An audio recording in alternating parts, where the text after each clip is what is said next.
Hello everyone, welcome to our today's meeting.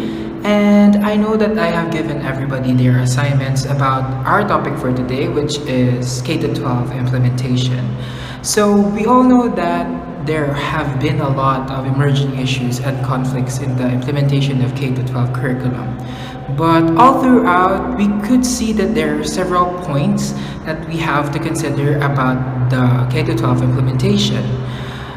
Can you tell us something about what you have researched, Alona? Performance standards are also key elements in the standard-based system. It gives meaning to the content standard by indicating what students must demonstrate in order to show that they have achieved the standard. Performance standard in the K-12 curriculum is objective, measurable, realistic, and was stated clearly. It is written in terms of specific measures that is used to appraise performance, thus making it more understandable to the teachers and even to the learners. Aside from that, since those performance standards are realistic, this shows that they are attainable by students in certain grade level, which shows effectiveness of the said curriculum. Continuous improvement for this part of the curriculum is needed, since curriculum is known to be dynamic and ever-changing. That's interesting. What about you, Jam? 10 standards articulate an essential core of knowledge and skills students should master. Standards clarify what students are expected to know and be able to do at various points. A content standard in education is a statement that can be used to judge the curriculum content or can be used as method of evaluation. K-12 standards should clearly describe the specific content that should be taught and learned during K-12 years grade by grade. 10 standards as benchmark of knowledge and skills, it is defined what students should know and be able to do within the content of specific disciplines and be able to do and includes the accompanying teaching content. K-12 content standards are taught from the simplest concepts to more complicated concepts through grade levels in spiral progression. It has a clear goal and it is attainable for every learner. In addition, it gives the students and the teachers a clear and challenging target. It also acknowledges the value of gathering information about students' growth and achievement. Yes, that's very good to hear that you have researched about this one. I know that we have a last speaker. May I hear from Kayla, Dennise? The MELC, or DepEd's most essential learning competencies, was developed to address the congestions and overlaps in the K-12 curriculum. They are clear, general, and realistic statements that identify the specific competencies or skills that learners have to develop mastery of, each at their own pace, through a medium that most appeal to their learning style. The MELC, or otherwise known as DepEd's most essential learning competencies, is defined as what the students need, considered indispensable in the teaching-learning process to building skills that equip learners for subsequent grade levels and subsequently for lifelong learning. This was developed to address congestions and overlaps in the former K-12 curriculum, wherein they streamlined the previous 14,171 MELC into the current 5,689 MELC, making around a 60% reduction. The simplified curriculum is part of DepEd's response to develop resilient education systems during emergencies by focusing only on the most important lessons. The MELC also exhibits one of each sub-element, objective and activity. When the learners complete all the required activities in a learning objective, they achieve the objective. And when they achieve all the objectives in a competency, then they achieve the competencies. In this way, they complete the competency from the bottom up by passing each of the required activities at the base of the structure. From this, the MELC enables the learners to draw and build upon what they know, how they think, and what they can do. Therefore, it focuses on mastery and personalization. Alright, thank you so much everyone for giving your time to research about the K-12 implementation. Let us just remember that any curriculum implementation needs to have compliance of all the stakeholders, including the students, the implementators, and and as well as the teachers and the institution. So good job everyone for researching, and I hope that we have learned something this afternoon, and see you all guys. Thank you.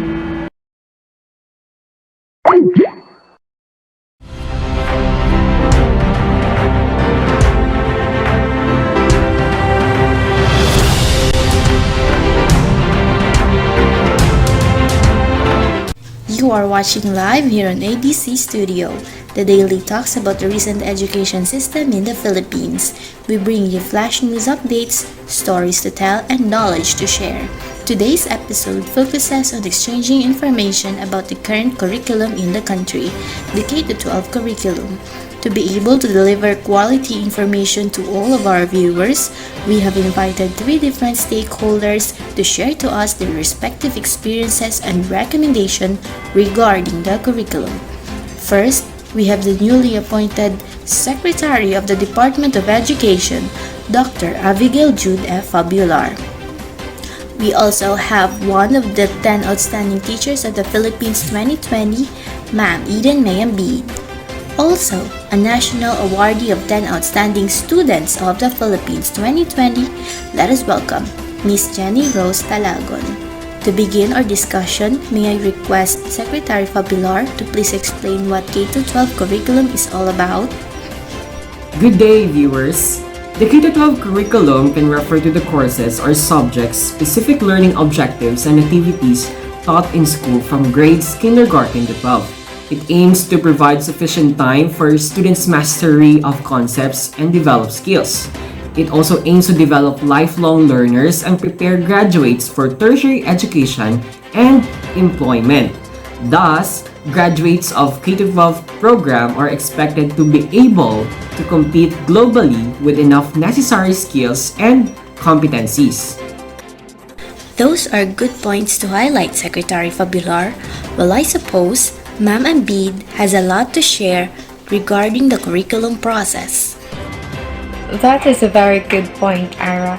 Curriculum process involves 3 stages, which are planning, implementation, and evaluation. The 3 stages are necessary so that curriculum will be a success. So planning is the initial process that includes determining of needs and outcomes. Meanwhile, implementation is the continuation of planning, as it is putting into action what was planned. As we all know, a plan without action is useless. Evaluation is an important stage because this is the part where we could find out if the planned or written curriculum is implemented successfully and if desired outcomes were achieved. A plan without an action is useless. That's true, Ma'am Ambid. Here comes the highlight of our episode today, the critiquing and evaluation of the curriculum. Probably, the best way to conduct a curriculum evaluation is through the use of an evaluation model. What model could you recommend, Ma'am Ambid? Well, there are a lot of models that are proven to be efficient and effective. However, I would likely to recommend Scribe consumer-oriented evaluation. It increases stakeholders' knowledge about using criteria and standards to objectively and effectively evaluate educational and human services products. It is not prone to bias since the questions provided are specific and well-guided. Yes, ma'am. Scriven evaluation it is. Showing on your screen is the Scriven consumer-oriented evaluation Ma'am Ambid recommended. With the help of Ms. Talagon, we may be able to determine whether K-12 curriculum is a success or not. Ms. Talagon, what is your evaluation about the said curriculum using this evaluation model? The content in terms of coverage and timeliness is a total yes. I can say that it is logically presented and the language used is appropriate and suitable to the level of learners. I also want to emphasize that the learning competencies and outcomes are clearly stated before each unit or lesson. There are formative and summative assessments done by our teachers, and the quality of directions and test items match with the intended outcomes. The instructional materials provided by our teachers are also relevant and ensured quality. Overall, the implementation of K-12 in terms of provided instructional materials inside the classroom is generally okay and good. However, I want to take this opportunity to point out that there are still restraining factors in making the implementation a complete process. Pattern to Kurt Levin's force of field theory and curriculum change, there are several restraining factors such as lacking of human resources, example, teachers, limited resources like computers and science laboratories, lacking instructional materials, textbooks, modules, shortness of time, and the uncertainty of students of being hired after graduation in senior high school. These are the worries of students like me regarding our educational system. These are all happening even before the pandemic, and things have escalated from worst to worse. I am thankful that this program has invited different stakeholders so that all voices will be heard.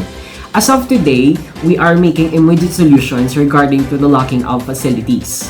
We are also looking forward to an increase in budget allocation of the government. Other than that, the panel specializing for curriculum planning is making necessary changes in the current situation. Rest assured that the Department of Education is taking this matter seriously. Thank you, Secretary Fabular. Now, we proceed with the last question for today's session. Given these advantages and challenges brought about by the K-12 curriculum, what will be your roles and contributions in order to fill in the gaps? First, we have Secretary Fabular to answer the question. To put it simply, we the administrators will be assisting the needs of the teachers and students in the implementation. We will see to it that the program and the decisions we are making are not burdensome to other stakeholders. In our case, teachers will be better educators in fostering the best learning experience for our students.